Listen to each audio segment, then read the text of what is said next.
பிரியமானவர்களே, இயேசுவின் நாமத்தில் உங்களை வாழ்த்துகிறேன். எப்படி இருக்கீங்க? நல்லா இருக்கீங்களா? நான் சந்தோஷமா இருக்கிறேன். காலைதோறும் ஆண்டவருடைய கிருபை புதிதாக இருக்குது. ரொம்ப மகிழ்ச்சியா இருக்கிறேன். அதனால தான் சந்தோஷமா உங்களோட நான் பேசுகிறேன்.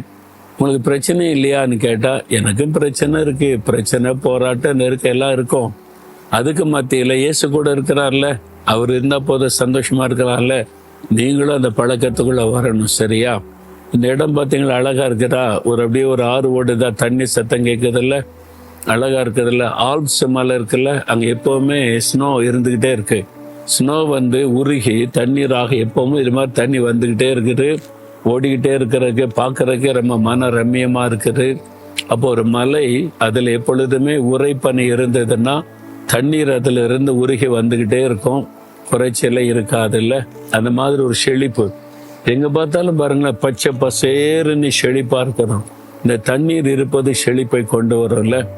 நம்முடைய வாழ்க்கையில ஜீவ தண்ணீராகிய இயேசு இருந்தால் நம்முடைய வாழ்க்கையில செழிப்புதா, சந்தோஷம், சமாதானம், மகிழ்ச்சி எல்லாமே நம்முடைய வாழ்க்கையில் இருக்கும். சரியா? சரி, இன்றைக்கு ஆண்டவர் எனக்கு என்ன வார்த்தை சொல்லுகிறார்னா, 139 சங்கீதம் 17 வசனத்தில் தாவீது என்ற ஒரு பக்தன் ஒரு அழகான ஜெபம் செய்கிறார். என்ன சொல்றார்? தேவனே, உமது ஆலோசனைகள் எத்தனை அருமையானவைகள். உம்முடைய ஆலோசனைகள் எனக்கு எத்தனை அருமையானவைகள். உங்கள் வாழ்க்கையில் ஏதோ ஒரு ஆலோசனை தேவை இருக்குது. என்ன பண்ணுன்னு தெரியாமல் தடுமாறுறீங்க. யார்கிட்டையாவது ஆலோசனை கேட்கலான்னு நினைக்கிறீங்க. அப்படி தானே? சொந்தக்காரங்க, கூட வேலை பார்க்குறவங்க, படிக்கிறவங்க, பக்கத்து வீட்டுக்காரங்க, ரொம்ப நேசிக்கிறவங்க அல்லது ஊழியக்காரங்க, யார்கிட்டையாவது ஆலோசனை கேட்கலான்னு நினைக்கிறீங்கல்ல. ஆண்டவர்கிட்ட ஆலோசனை கேளுங்க. அவருங்க பக்கத்தில் தானே இருக்கிறாரு, உங்க கூட தானே இருக்கிறாரு. அவருக்கு ஒரு பெயர் என்ன தெரியுமா? ஆலோசனை கர்த்தா. இயேசுக்கு ஒரு பெயர் ஆலோசனை கர்த்தா, நல்ல ஆலோசனை தருகிறவர். அப்ப நீங்க கேட்ட ஆலோசனை தருவார். தாவீது ஏதை சொல்றா தெரியுமா? தாவீது ஒரு யுத்தத்துக்கு போனா கூட கர்த்தரிடத்தில் ஆலோசனை கேட்பார்.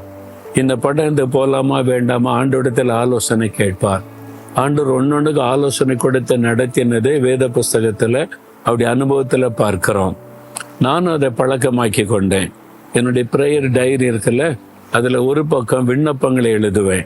என்னென்ன காரியத்துக்கு ஜெபிக்கணும், எனக்காக, குடும்பத்துக்காக, ஊழியத்துக்காக, மற்றவங்களுக்காக ஜெப குறிப்பு எழுத அதை தெரியப்படுத்தி ஜெபிப்பது. இன்னொரு பக்கத்தில் ஆலோசனை. உன் மீது என் கண்ணை வைத்து ஆலோசனை சொல்லுவேன்னு சொன்னீங்களே ஆண்டவர், இதெல்லாம் எனக்கு ஆலோசனை வேணும். என்ன செய்யணும், எப்படி செய்யணும், இதை செய்யலாமா வேண்டாமா, ஆலோசனை கொடுங்க. அதை வைத்து ஜெபிக்க ஜெபிக்க ஜெபிக்க அழகாய் ஆலோசனை கொடுத்து நடத்துகிறார். நான் அதை பார்க்கிறேன். என்னுடைய தனிப்பட்ட காரியம், குடும்பத்தின் காரியம், ஊழியத்தின் காரியம், ஒரு இதில் தீர்மானம் எடுக்கணும், எழுதி வைத்து ஜெபிக்கும் போது ஆண்டவர் அழகாய் ஆலோசனை தருகிறார். அவருடைய ஆலோசனைகள் அருமையானவைகள்.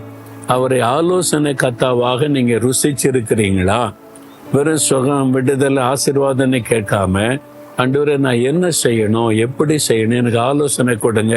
என் குடும்பத்தில் இந்த பிரச்சனைக்கு என்ன தீர்வு காணணும்னு தெரியல, ஆலோசனை கொடுங்க. இந்த பிரச்சனை மாறணும்னா நான் என்ன பண்ணணும், ஆலோசனை கொடுங்க. கேளுங்க. ஆண்டவர் ஆலோசனை கொடுத்து அதன்படி நடந்துட்டீங்கன்னா பிரச்சனை சால்வ் ஆயிரும், அற்புதமாய் காரியம் நடக்கும். நான் அதை அன்னதினமும் என் வாழ்க்கையில ருசிக்கிறேன். நான் என்ன பிரசங்கம் பண்ணேன்னு கூட ஆண்டோட ஆலோசனை கேட்பேன். இதை செய்யலாமா வேண்டாமா, எனக்கு ஊழியத்தை கூப்பிடுறாங்க, அங்கே போகணுமா வேண்டாமா, அது கூட ஆலோசனை கேட்பேன். அவர் போச்சுன்னா போவேன், போக வேண்டாம்னா அவ்வளோதான். அது மாதிரி தேவனுடைய ஆலோசனை பெற்று நடக்க பழகுங்க. உங்கள் வாழ்க்கையில் இனிமை, சந்தோஷம், மகிழ்ச்சி, தேவனுடைய பாதுகாப்பு எப்பவுமே உண்டாயிருக்கும். அவருடைய ஆலோசனைகள் அருமையானவைகள்.